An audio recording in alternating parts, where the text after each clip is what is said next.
සුබ දවසක් කියලා පිළිගන්නවා. අදත් ඔයාලා මගේ YouTube channel එකට. ඉතින් අදත් මම වෙනදා වගේ ඉලෙක්ට්‍රොනික ක්‍රියේෂන් එකක් ගැන තමයි අරගෙන ආවේ.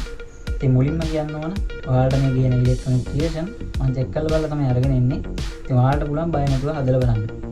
ඉතින් අද වීඩියෝ එකෙන් මම කියලා දෙන්න යන්නේ හොඳ බේස් එකක්, ක්ලියර් සවුන්ඩ් එකක් තියෙන පවර්ෆුල් ඇම්ප් එකක් අඩු මුදලකින් හදාගන්න කොහොමද කියන එක.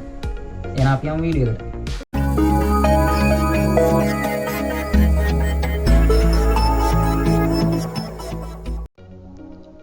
හොඳයි, ඉතින් අපිට මේ ඇම්ප් එක හදන්න මුලින්ම ඕන වෙනවා TDA7396 IC එක.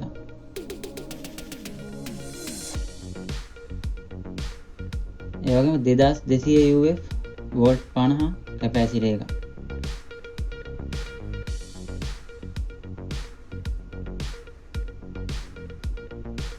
ඊළඟට 10 UF වෝල්ට් 50 කැපැසිටර් එක.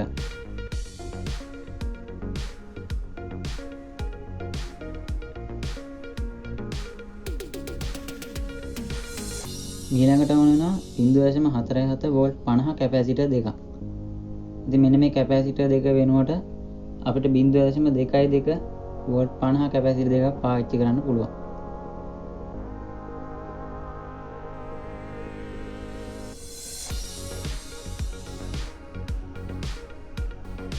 ඊළඟට 47k රෙසිස්ටර් එකක්.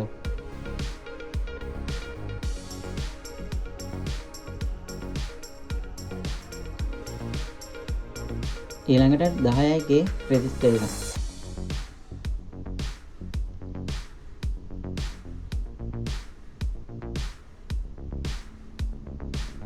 ඊළඟට 3.9k රෙසිස්ටර් එකක්.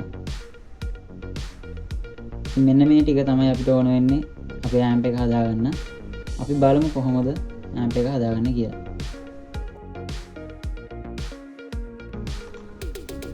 හොඳයි, ඉතින් මුලින්ම මෙන්න මේ IC එකේ 3 වෙනි පින් එක සහ 9 වෙනි පින් එක මෙන්න මේ විදිහට මම නවා ගන්නවා. ඉතින් මෙන්න මේ 3 වෙනි පින් එකට සහ 9 වෙනි පින් එකට තමයි අපිට මේ IC එකේ ධන සප්ලයි දෙන්න දෙන්නේ. ඉතින් මේ IC එකේ පින් අපි කවුන්ට් කරනකොට වම් පැත්තේ කෙළවරේ තමයි පළවෙනි පින් එක තියෙන්නේ. ඒ විදිහට තමයි අපිට දකුණු පැත්තට තමයි පින් ටික 1 2 3 4 ඒ විදිහට කවුන්ට් කරන්න දෙන්නේ. දකුණු පැත්තේ කෙළවරේ පින් එක තමයි 11 වෙනි පින් එක විදිහට දෙන්නේ. ඉතින් මෙන්න මේ විදිහට පින් ටික නාවගත්තා. ඊළඟට මෙන්න මේ විදිහට හෙල්පින් ස්ටෑන්ඩ් එකට වරි කර ගන්නවා. හොඳයි, ඊළඟට 2200 UF වෝල්ට් 50 කැපැසිටර් එක මෙන්න මේ විදිහට කැපැසිටර් එකේ ධන පැත්ත IC එකේ අර අපි නවාගත්ත 3 වෙනි පින් එක සහ 9 වෙනි පින් එකට මෙන්න මේ විදිහට පාස් ගන්න ඕන.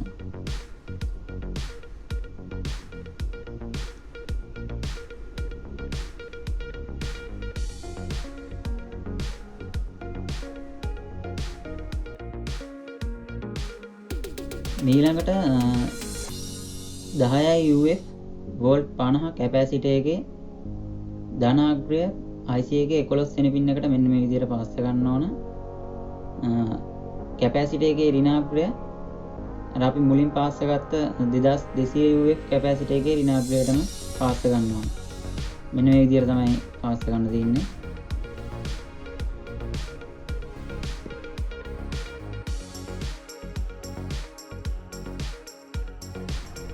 හොඳයි, ඊළඟට 47k රෙසිස්ටර් එක සහ 3.9k රෙසිස්ටර් එක මෙන්න මේ විදිහට හදා ගන්නවා මුලින්ම. ඉතින් අපිට මෙතෙන්ට 51k රෙසිස්ටන්ස් එකක් තමයි අවශ්‍ය වෙන්නේ.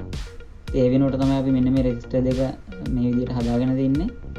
ඒ රෙසිස්ටර් එකේ එක කෙලවරක් IC එකේ 10 වෙනි පින් එකට සහ අනිත් කෙලවර අපි අර පාස් කරගත්ත කන්ඩෙන්සර් දෙකේ කැපැසිටර් දෙකේ ඍණාග්‍රයට මෙන්න මේ විදිහට පාස් කරගන්න. හොඳයි, ඉතින් මේ IC එකේ ග්‍රවුන්ඩ් ලයින් එක විදියට තියෙන්නේ 6 වෙනි පින් එක. ඉතින් අපි 6 වෙනි පින් එකට සහ අපි අර මුලින් පාස් කරගත්ත කැපැසිටර් දෙකේ ඍණාග්‍ර වලට මෙන්න මේ විදියට කම්බියක් පාස් කරගන්න ඕන.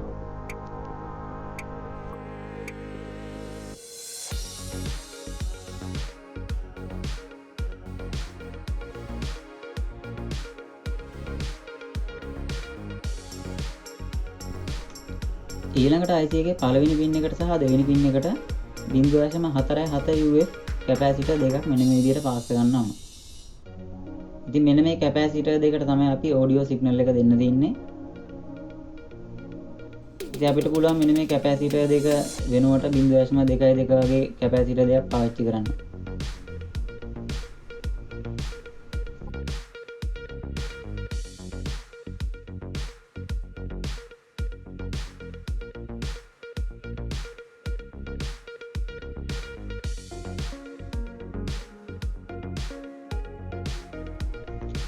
ඊළඟට 10k resistor එකේ එක් කෙලවරක් IC එකේ 8 වෙනි පින් එකට සහ අනෙක් කෙලවර IC එකේ 3 වෙනි පින් එක සහ 9 වෙනි පින් එකට මෙන්න මේ විදිහට පාස් කරගන්න.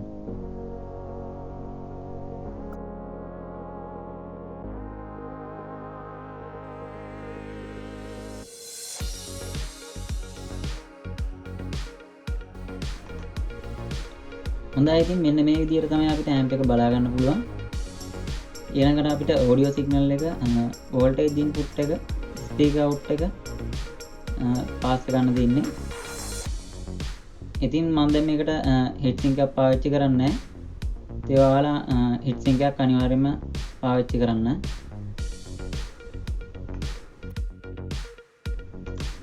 හොඳයි ඉතින් ඊළඟට මම audio input එක පාස් කරන්න තමයි හදන්නේ. ඉතින් audio input එක පාස් කරන්න තියෙන්නේ අපිට පළවෙනි පින් එකට සහ දෙවෙනි පින් එකට. ඒ කියන්නේ IC එකේ දෙවෙනි පින් එකට signal input එක නැත්නම් ධන input එක සහ පළවෙනි පින් එකට ground එක යන විදිහට තමයි පාස් කරන්න ඕන.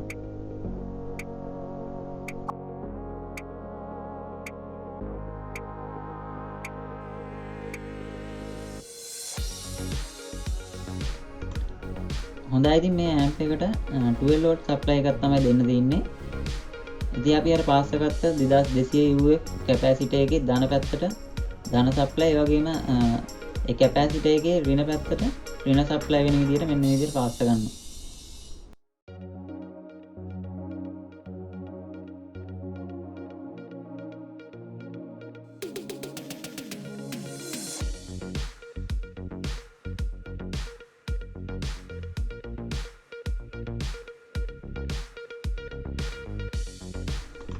හොඳයි ඊළඟට මේ amp එකේ speaker out එක විදියට තියෙන්නේ 5 වෙනි පින් එක සහ 7 වෙනි පින් එක.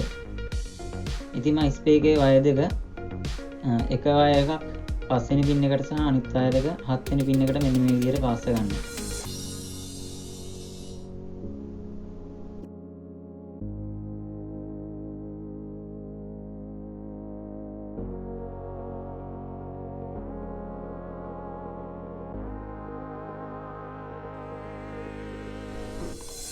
හොඳයි ඉතින් අපි අපේ amp එක හදාගෙන ඉවරයි. ඉතින් අපි වයර් ටික ඔක්කොම පාස් කරගත්තට පස්සේ මෙන්න මේ විදිහට තමයි තියෙන්නේ.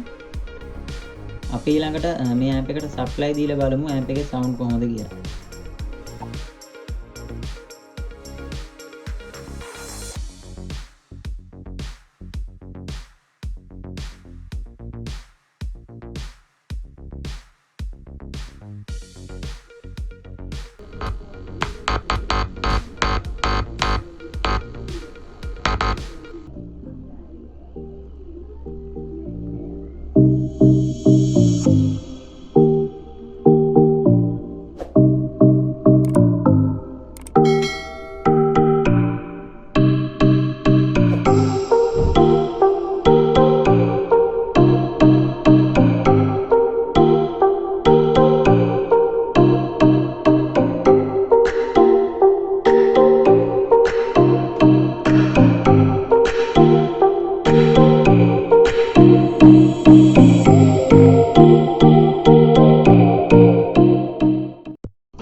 ඉතින් අද වීඩියෝ එකෙන් ඔයාලා ක්ලියර් සවුන්ඩ් එකක්, ඒ වගේම ක්ලියර් බේස් එකක් තියෙන ඇම්ප් එකක් හදන හැටි ඉගෙන ගත්තා.